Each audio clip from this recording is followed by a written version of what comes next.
മലബാറിലും വിപുലമായ പരിപാടികളോടെയാണ് ഈസ്റ്റർ ആഘോഷിക്കുന്നത്. പുലർച്ചെ വരെ നീണ്ടുനിന്ന പാതിരാ കുർബാനയ്ക്ക് ബിഷപ്പുമാർ നേതൃത്വം നൽകി.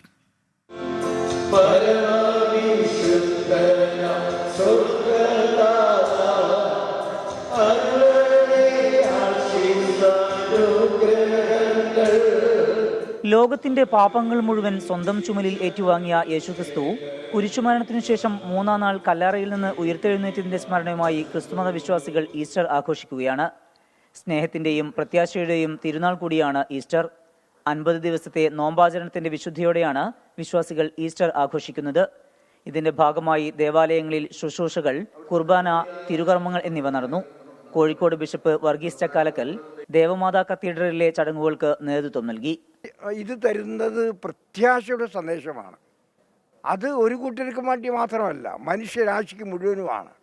അതായത് മനുഷ്യൻ മരിച്ചാലും അവൻ ജീവിക്കുമെന്നുള്ള മഹത്തായ സന്ദേശമാണ് ഈ ഉയർപ്പ് തിരുനാൾ നമുക്ക് ഓരോരുത്തർക്കും നൽകുന്നത്. താമരശ്ശേരി ബിഷപ്പ് മാർ റെമിജിയോസ് ഇഞ്ചനാനിയിൽ താമരശ്ശേരി മേരിമാതാ കത്തീഡ്രലിലെ ചടങ്ങുകൾക്ക് നേതൃത്വം നൽകി.